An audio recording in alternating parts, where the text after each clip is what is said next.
we haven't seen Paddy since this time last year after that controversial win over Jared Gordon. I never got to ask you, what were your thoughts on that fight? Mate, I have never seen someone fall from grace as fast as he has. Yeah. Like in the UFC. I don't think he won that fight. Okay, it was one of those, and I think everyone can agree. Yeah. Okay, but that's not what happened. He did win, and you kind of you leave it. That's just how the UFC gets ruled sometimes. That's just how things happen. Yeah. But it was his. I think what lost him a lot of support was just the way he conducted himself after the fact. Like it was a shoo-in. Like, understand you had a hard fight. It's and that's just how the judges ruled it. But I guess with the direction Paddy was trying, like he wants to go, you know, with a, you know, very vocal, talking about things like very millionaire walk sort of thing. Like, you know what I mean? He's trying to, he doesn't want to let that in. And I guess that's what kind of dive-bombed him at the moment. But yeah, this fight may be his return, maybe. I don't know. Yeah. I don't know. What do you think? Well, we've seen Paddy wobble before, but never outclassed to that extent. I do wonder, as you mentioned, the change in perception for Paddy Pimblett. I wonder if that's affected him mentally. Oh, you would have to think so. You would have to think so because Paddy's a very confident guy, and you can tell he's a very confident fighter. The way he goes in there, the way he attacks, almost reckless. Almost reckless. He gets in there and he just throws. He gets in there. He does crazy things because of his confidence, because of his air about him. And maybe we see him go into this fight not as confident, not as reckless. Yeah.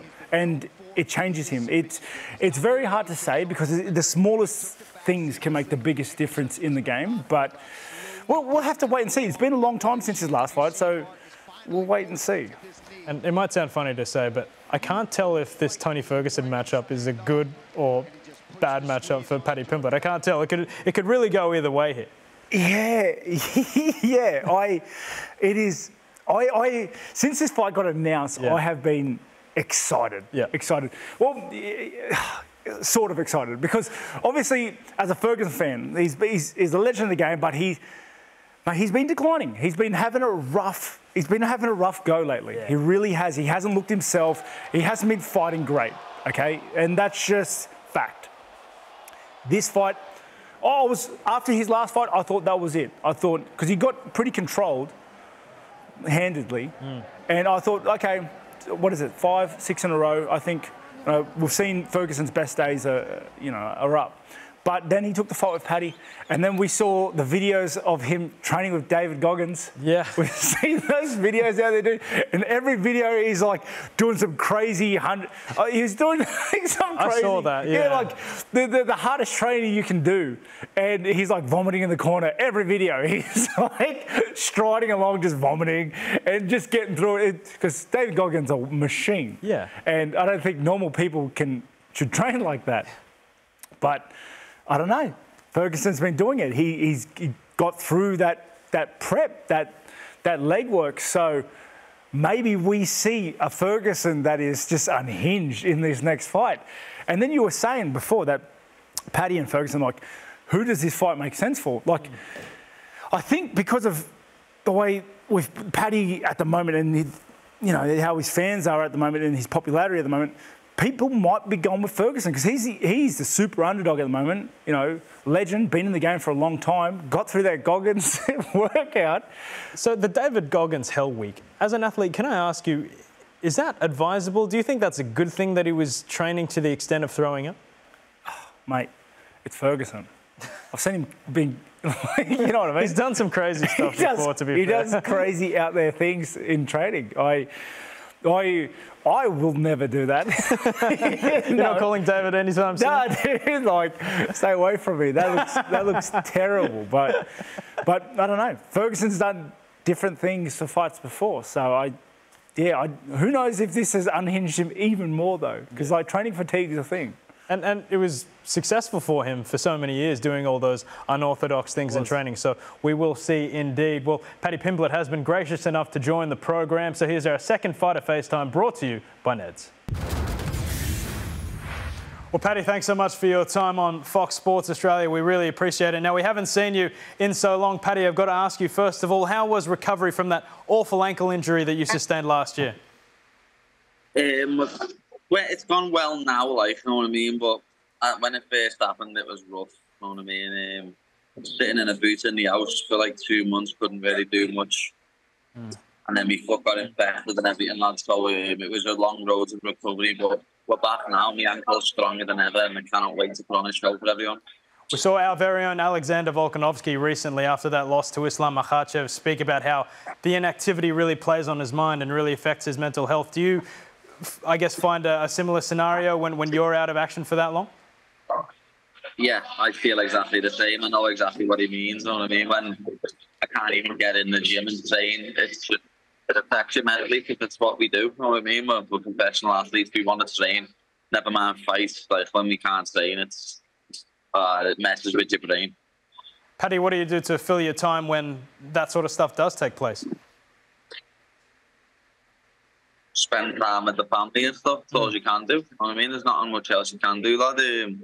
Try and do some other things outside of MMA and do different stuff. But as I say, it's hard. It's all we know. You know what I mean? Actually, not training every day. Even when I get fat, lad, and have cheeks like that, I still train every day. You know what I mean?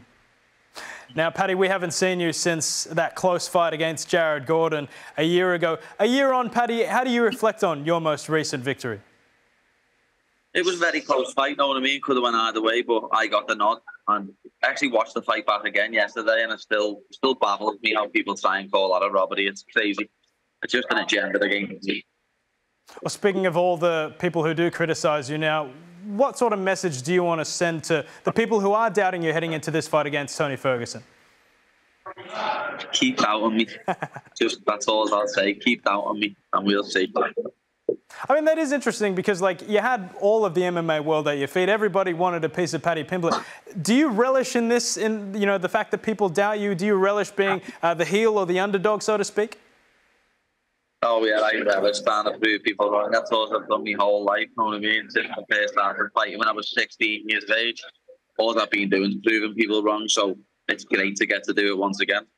Tony Ferguson has been a hero to so many in the MMA community. Is Tony Ferguson somebody that you looked up to maybe coming through? Oh, good fella. Yeah, of course. Anyone who's been watching MMA as long as me half looks up to him, you know what I mean? I've been watching Tony Ferguson fight in UFC since I was about 15, 16.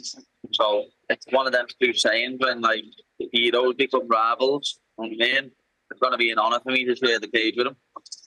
Tactically, though, we've seen how good Tony Ferguson is. Of course, he's on a bit of a slide now, but we know how good he is, not only in the striking department, but also in the grappling stakes as well. Tactically, how do you predict this fight going down this weekend? If I don't knock him out very fast, you know what I mean? I can see it being a girl on one, but I can also see myself taking him down, beating him up and submitting him. So, as I say, I've got so many different keys to victories, different ways to win, and I'll use one of them. We mentioned the championship fight a little earlier, Islam Makhachev taking on Alexander Volkanovski in October. Of course, it was tough for us seeing our guy lose in such dramatic fashion, but I did want to get your opinion on that fight, not only Islam's performance, but Alex's as well. I don't think Alex should have took that fight on such short notice, you know what I mean? He should have let someone else do that fight, and then I think the weight cut affected him, and obviously the fact he wasn't training for the fight affected him. So the thing is, now Volk will probably never get the chance to fight Islam again because he lost in the first round so definitively. Where if he would have defended his featherweight belt and then went back up and fought him again with a full camp, would have been a completely different fight. Islam Makhachev, though, how do you assess the champion and the streak that he's on at the moment?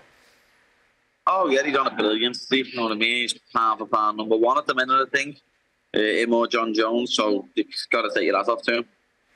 How would you match up against the champion at the present time?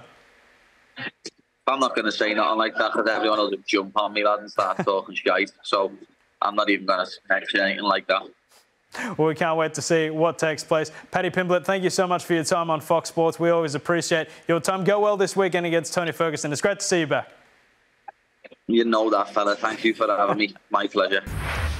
Yeah, there he was, Paddy the Baddie. We're off to a quick break here on Fox Sports. Stay with us. Right after this, we're going to give our end-of-year awards. But as we go to the break, here's our market update.